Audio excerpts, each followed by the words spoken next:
Corn Viewers, this is Kasturi Day. Welcome to MouShauk. And we will start today with the Group 1 alkali metals. Okay, we will discuss with those, that is Group 1, then alkaline earth metals, then halogens, and then Group 0. Okay, that is noble gases.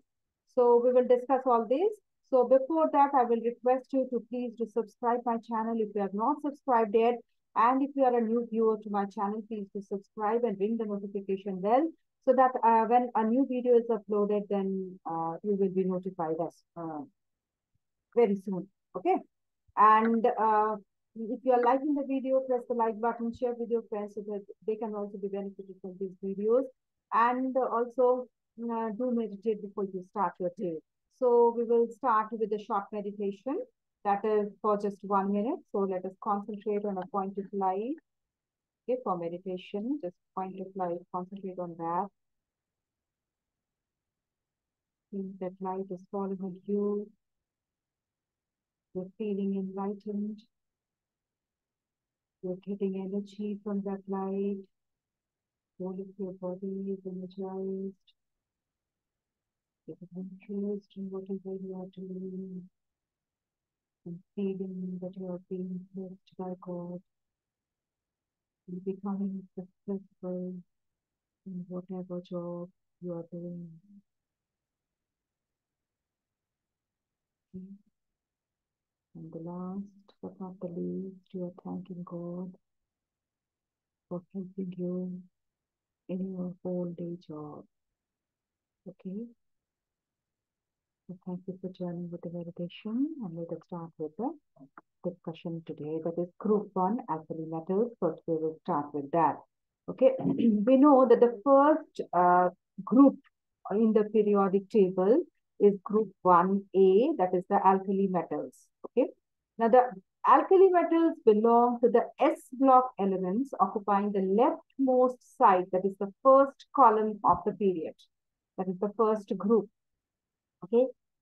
So why do we call these as alkali metals? These elements are known as alkali metals. Why it is so? Because when they form their oxides, their compounds, when they are dissolved in water, when these metals are dissolved in water, not the compounds, the metals itself, when these elements are dissolved in water, or rather they are they come in contact with water, they react with water to form an alkali. Okay, they form an alkali which are strong bases which can neutralize acid to form salt and water. Okay, so this is the reason they are known as alkali. As they can form alkalis, so they are known as alkali metals. Okay. Now let us see. These are S block elements, as I told you, and they occupy the leftmost side of the periodic table. Okay. They lose electrons, making them the most reactive element on Earth. Okay. They have valence electron. As valence electron, they have only one electron. In the electronic configuration, you can see there is only single electron, which is the valence electron in the outermost shell. Okay. And they tend to lose that electron to form an ion, single positive ion. Okay. So they lose electron to form the single positive ion, and that's why they become the most reactive elements on the Earth. Okay. So I told you they will react with water to form alkalis, which are strong bases, which can neutralize acids. Now, alkali metals have a corresponding noble gas configuration, that is NS1. Okay. And what are those metals? What are those elements which lie in this group? These are lithium, sodium, potassium, rubidium, cesium, and francium. Okay, they occupy successive periods from first to seventh. From first to seventh, they chronologically they will come down, like lithium first, then sodium, then potassium, then rubidium, then cesium, and then francium. Okay, francium is a radioactive element with very low half-life. Okay, it is a radioactive element which has a very low half-life. Okay, now Next, we move on to some characteristics of these metals. Now, their electronic configuration, as I told you, they have a noble gas configuration of NS1. Okay, and they have one valence electron in the valence shell, that is in the s orbital. We find they have only one valence electron. Okay, one electron.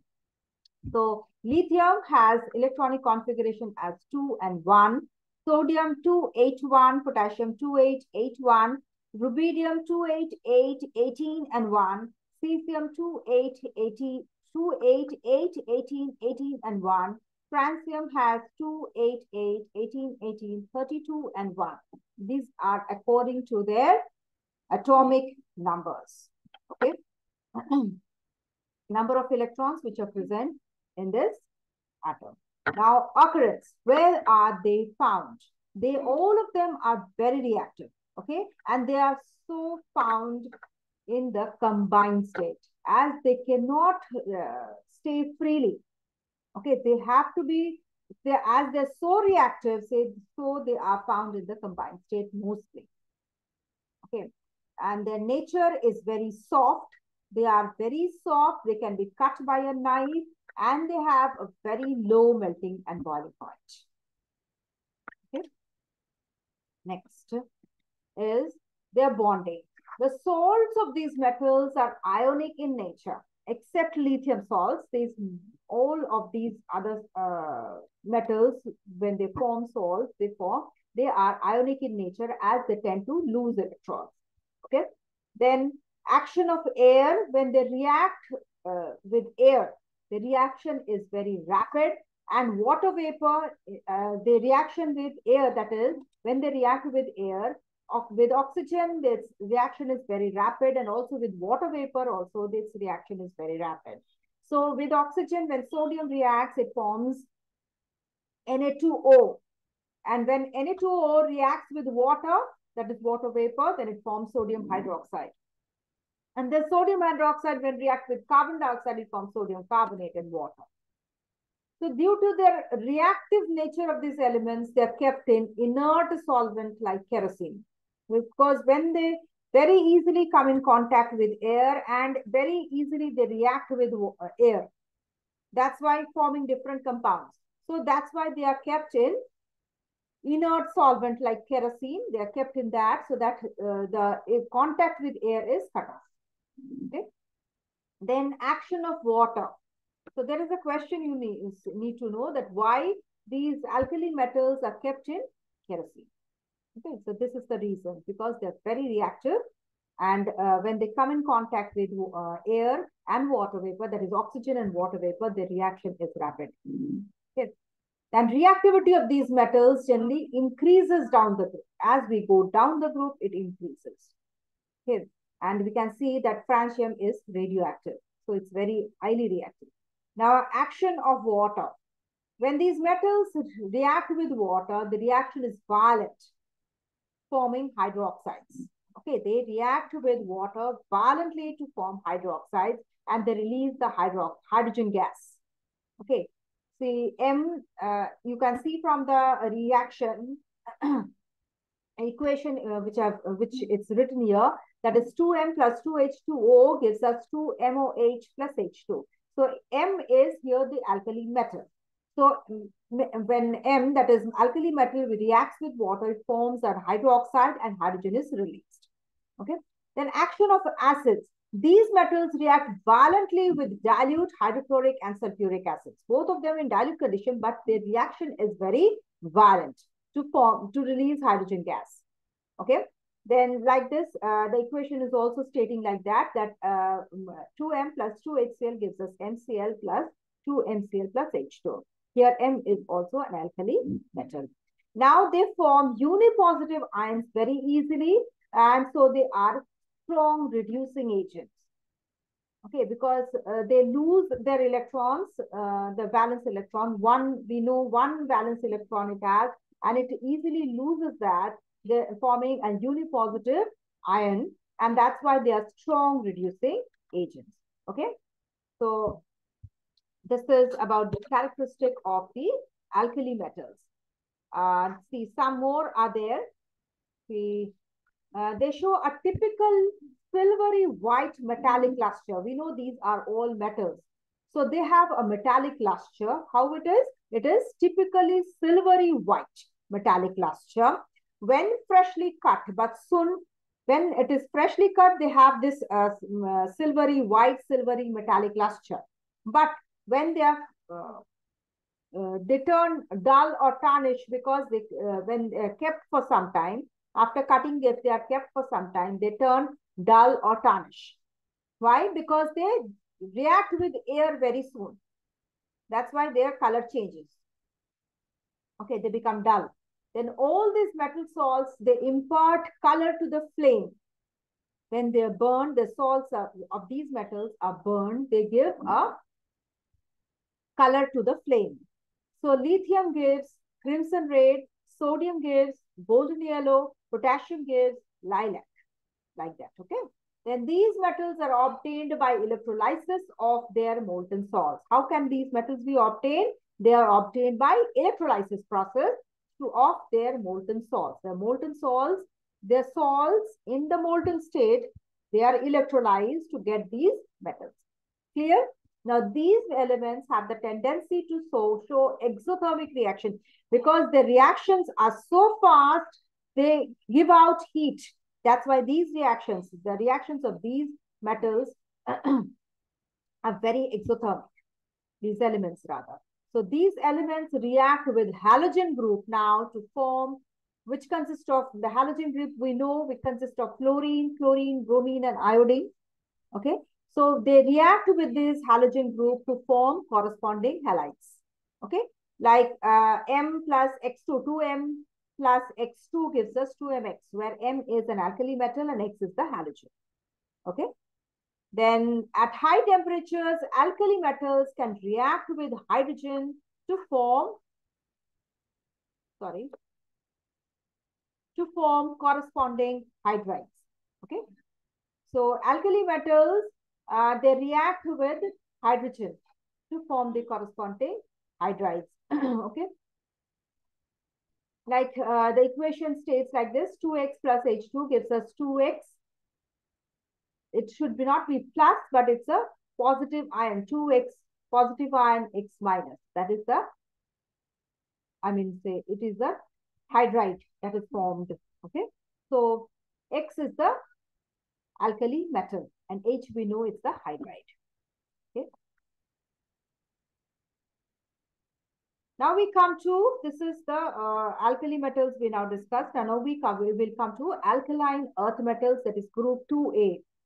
Okay. The second group, second column of the periodic table consists of the group 2A elements. Okay.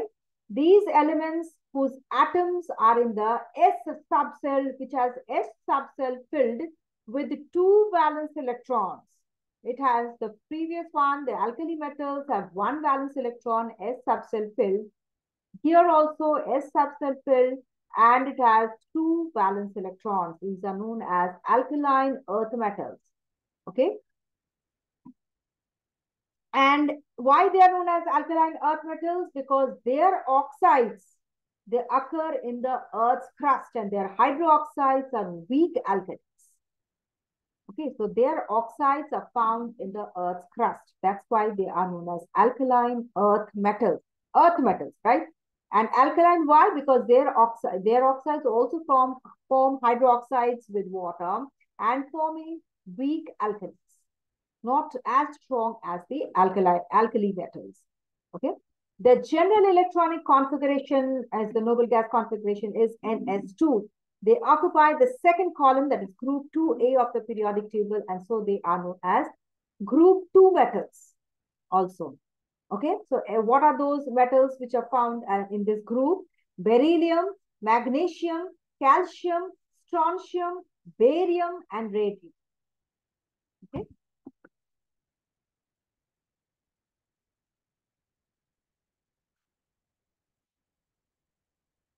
Now we come to the characteristics of the alkaline earth metals. First, we come to the electronic configuration. We know that it shows the noble gas configuration of NS2. Okay.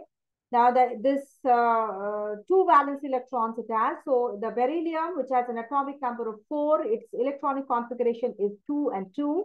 Magnesium 12, so 2, 8 and 2. Calcium 20, 2, 8, 8, 2. Strontium 38, that is 2, 8, 18, 8 and 2. Barium 56, that is 2, 8, 18, 18, 8 and 2. Radium 88, that is 2, 8, 18, 32, 18, 8 and 2. Clear? So 2 is the valence electron. Okay, now how are they occur in the nature? Okay, they are also reactive, but not so much reactive as that of the alkali metals. And so they are also found in the combined state. Okay, now their nature is they are grayish white in color, but harder than the alkali metals. They are grayish white in color, but they are harder than the alkali metals. Actually, they are shiny and silvery white as pure metals. When they are found in the pure state, pure metal state, then they are shiny and silvery white. Okay. Sorry. Okay.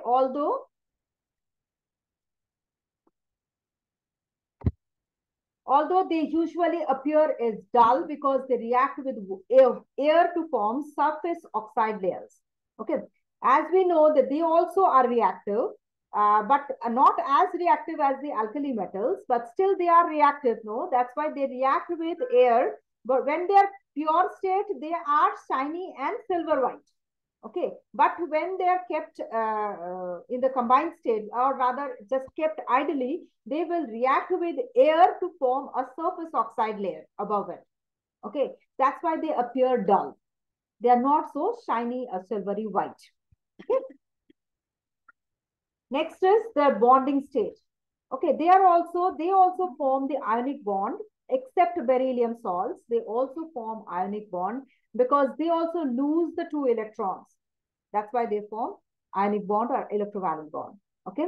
Then action with air, they also react with air like the alkali metals, but they are less reactive than the alkali metals.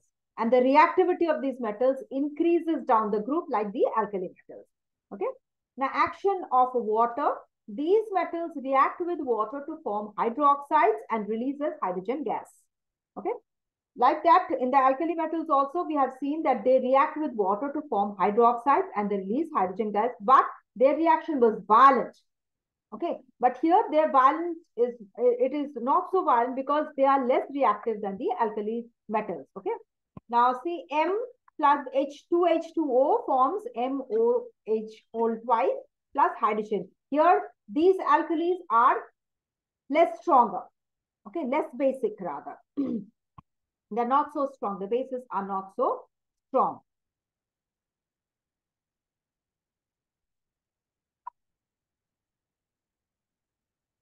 Okay.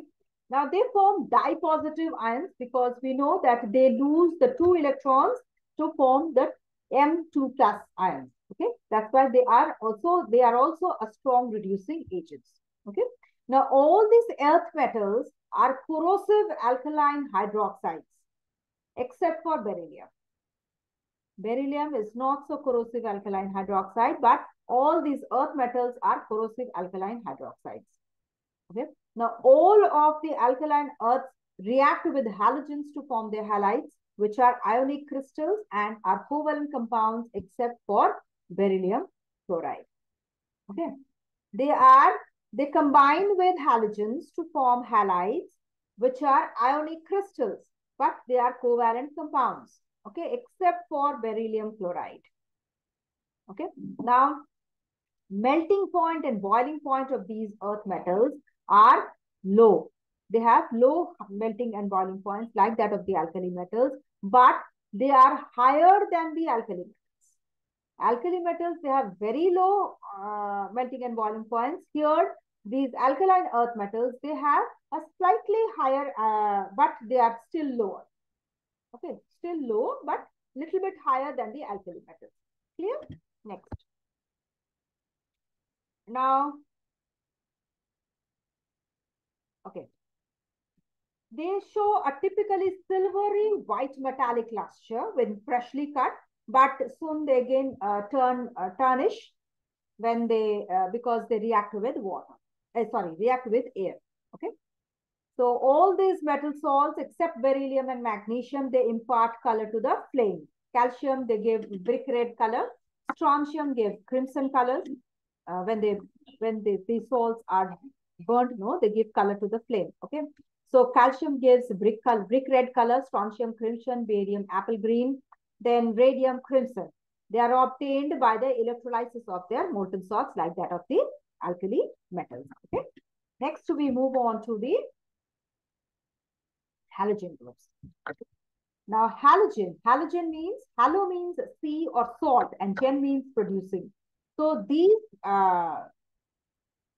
elements, the chemical elements, which form salt.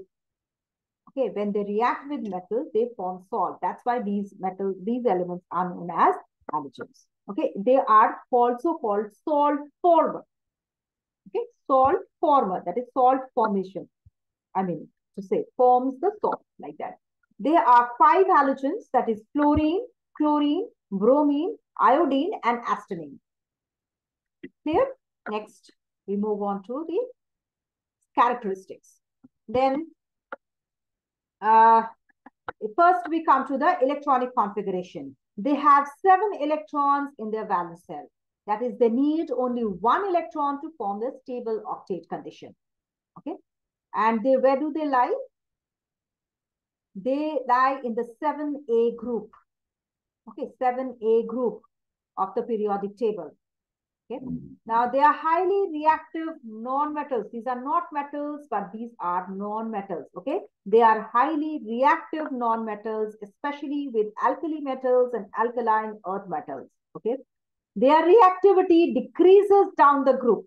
As we have seen in the alkali and alkaline earth metals, when we go down the group from top to bottom, their reactivity increases. But in this case, in this halogen group case, we will see that their reactivity decreases down the group. Okay, like fluorine is most reactive and iodine is the least reactive halogen. Their melting and boiling points, they increase steadily as they move down the group. Their melting and boiling point increases down the group. Fluorine and chlorine are gases, while bromine is a liquid, and iodine and astenine are solids. And astenine is a highly radioactive and rare element. Clear now? Okay. So we see the electronic configuration. Fluorine has 2 and 7. Chlorine has 2, 8, and 7, that is 17. Then bromine has 2, 8, 18, and 7, that's 35. Iodine is 2, 8, 18, 18, and 7, that's 53. Astenine is 2, 8, 18, 32, 18, and 7, that's 85. Clear? Next, to see the other characteristics, like the halogens are colorful and they are even gases. The intensity of the color of the element also increases from pale to dark. Okay, from pale to dark, the color intensity increases.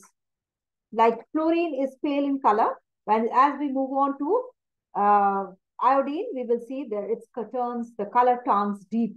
So fluorine is pale yellow colored gas. Fluorine is greenish yellow gas. Bromine is reddish brown liquid, and iodine is a violet solid. So such a difference of color from light to dark it's becoming. Okay. Now, they are all poisonous and they have a similar strong, pungent, and unpleasant odor. Okay. Sorry.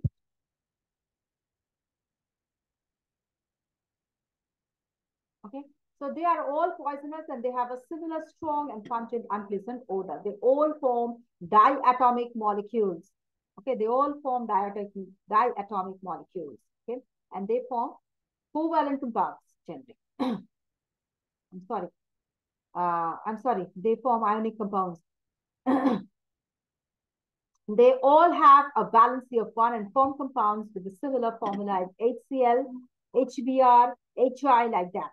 Okay, they produce a series of compounds with other elements like fluorides, bromides, and iodides.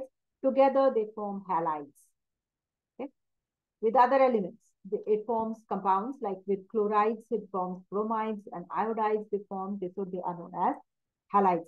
They themselves can react directly with metals to form metal halides or salts. They all form negative ions carrying a single charge: fluorine, chlorine, iodine, and bromine. Okay, so they have a single negative charge: fluorine, chlorine, iodine, and bromine. Now we come to noble gases. The noble gas or inert gas, we can say, or rare gases, we can say. They are the elements that belong to group 18 of the modern periodic table: helium, neon, argon, krypton, xenon, and radon. Under certain standard conditions of temperature and pressure, all the noble gases exist in the gaseous phase. All these elements, they exist in the gaseous phase. Under what conditions? Under stable conditions, standard conditions of temperature and pressure. All are gases, normal conditions. They are known to possess extremely low chemical reactivity. That's why they are known as inert gases. Why? Because they have a stable electronic configuration. Okay, they do not form molecules easily and are mostly found as monoatomic gases. They do not combine with each other, with one other atom also, because they have fully filled outer valence shell. That's why they are inert. They have a stable electronic configuration. They do not react with other elements. Okay, that's why they do not form compounds and they remain as monoatomic gases. Mostly they are found in monoatomic gases. Okay, their general electronic configuration are written as NH2, NP6. Therefore, the outermost valence shell of the noble gases can be considered as full. Okay. Then this is the reason behind the chemically inert nature of the group 18 elements. These are group 18 elements or zero group elements. Okay.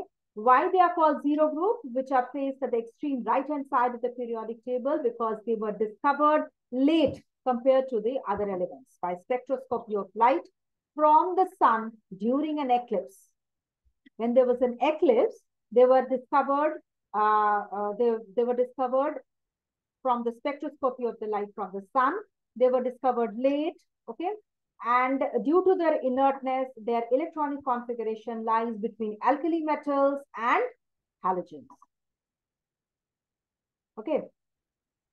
So William Ramsay isolated these gases first as helium was discovered, and from the for which first helium was discovered, then the other gases were discovered, and for which these he was awarded the Nobel Prize.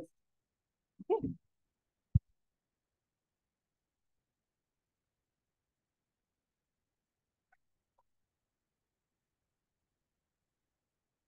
Now we move on to the characteristics of the noble gases. Electronic configuration.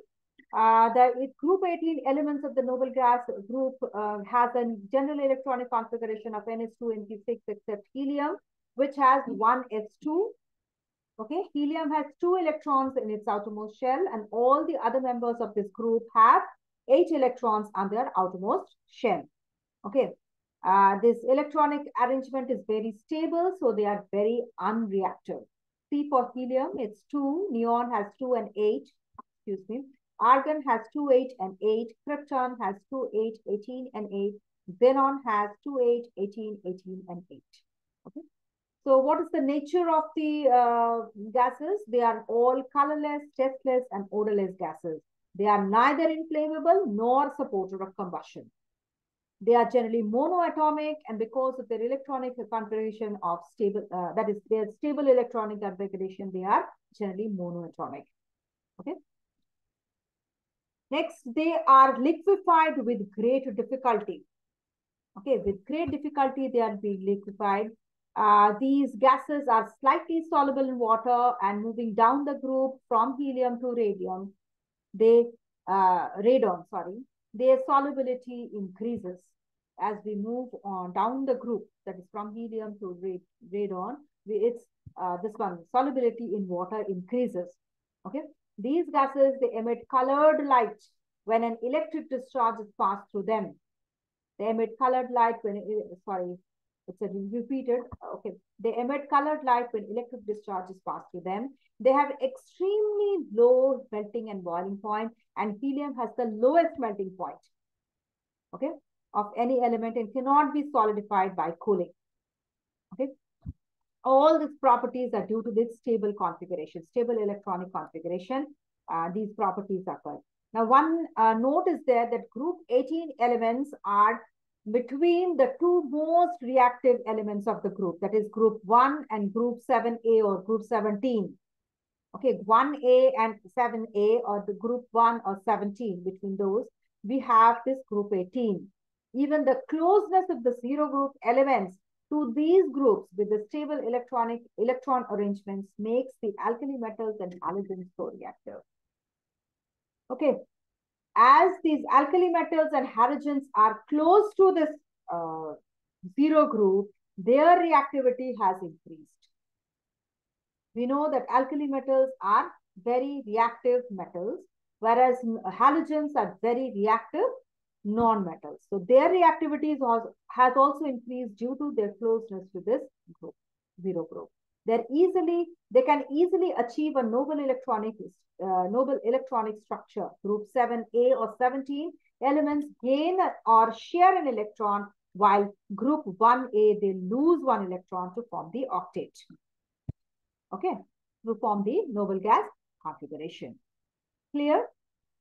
Next, we move on to some of the uses of the noble gases. See, noble gases like helium, they are used in nuclear reactors, such as cooling gases, as a cooling gas or a flow gas. Okay, in liquid gas chromatography, they are also used. Okay, it's found in airships or helium balloons. Because why? Because they are light and they are unreactive in nature. Okay, then helium balloons are used to check the weather of a particular region, weather forecast, that is, they are used, and helium is preferred over hydrogen, though hydrogen is cheaper as helium is readily available, and hydrogen is highly inflammable. Hence, due to the safety issues, helium is preferred in aircraft.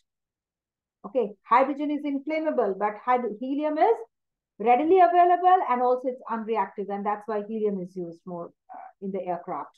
Then the boiling point of helium is the least when compared to any other liquid. That's why they are used to obtain low temperatures required in lasers. Okay, they are used to obtain lasers because there we need a low temperature, and that is possible in the helium because it has a low boiling point. Okay, then helium is used by divers to dilute oxygen over nitrogen in the gas cylinders used by them, as nitrogen can easily be dissolved in the blood, which results in painful condition called bends. The rest of helium causes bends in slightly lower than nitrogen.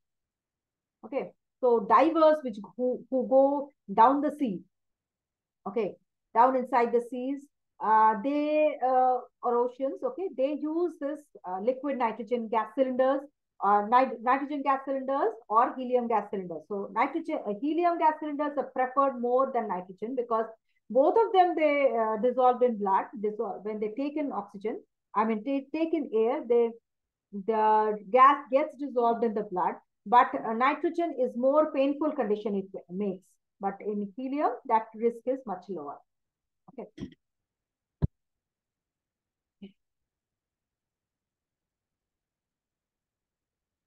Then argon. Argon is widely used in metallurgical processes to provide the necessary inert atmosphere, which in turn plays an important role in welding titanium, aluminium, stainless steel, and magnesium. It is also used in the production of titanium.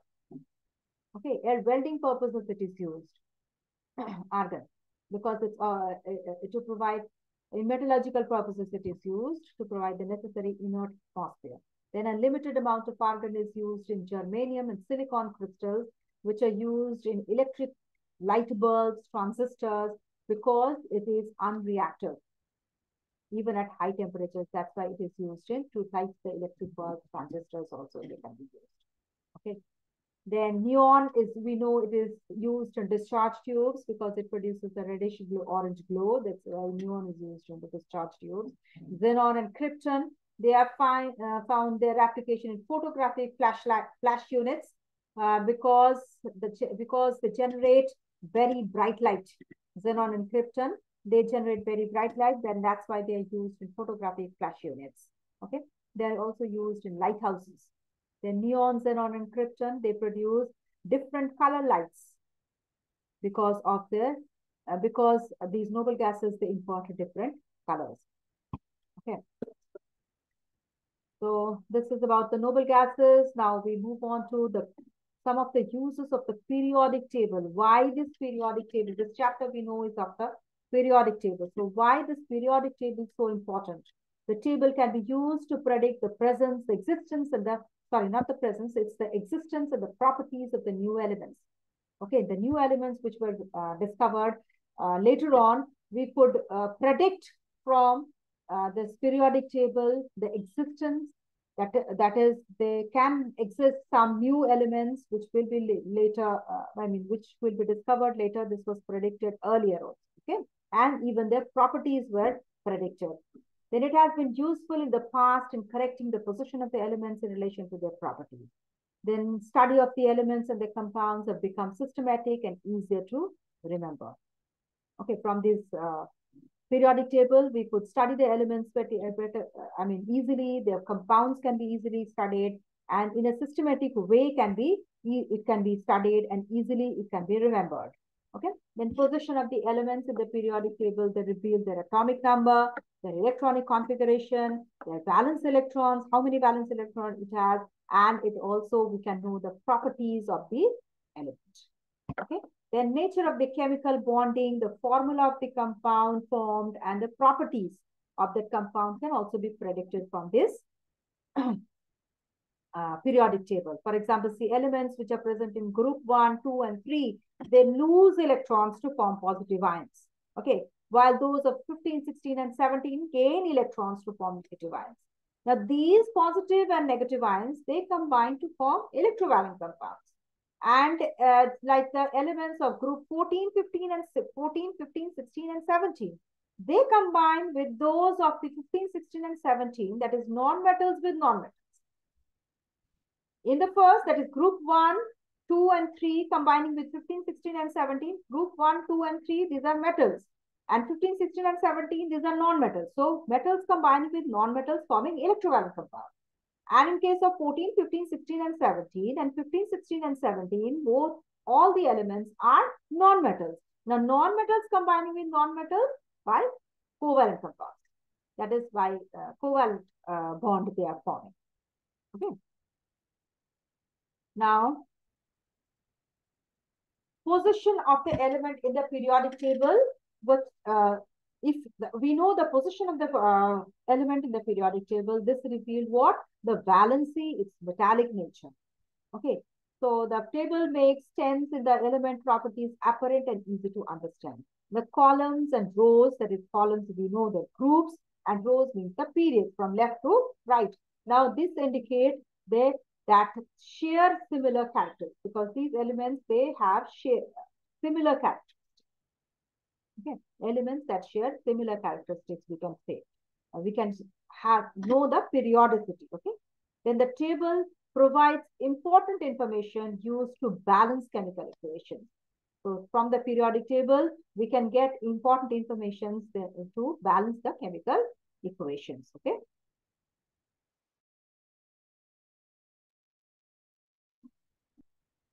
Okay. So this much we know from this chapter. In my next video, it's complete. This chapter is complete. I will tell you about, in a gist, the whole chapter, and we will discuss the ICSE pattern question answers regarding this chapter. Okay. So till then, please go through this all the videos. The other links of this chapter, the other links of the videos of this chapter are given in the description box, from the first to this chapter, from the first to the last video. All these video links are there in the description box. Even The other chapter links are also there in the playlist link. You can find the other chapter links also. So you can refer to those. If you have any doubt, please write in the comment box. If you are liking the videos, press the like button, share with your friends so that they can also be benefited from these videos. And if you are a new viewer to my channel or not subscribed yet, please do subscribe and do ring the notification bell, because that will notify you as soon as a new video is uploaded. And there is a link to my new Bengali channel which I have launched. Okay, and that is about spiritual knowledge. If anyone is interested in Bengali spiritual knowledge, please do refer to that channel. That link is also being given there. Okay. So thank you very much for joining, and have a good day.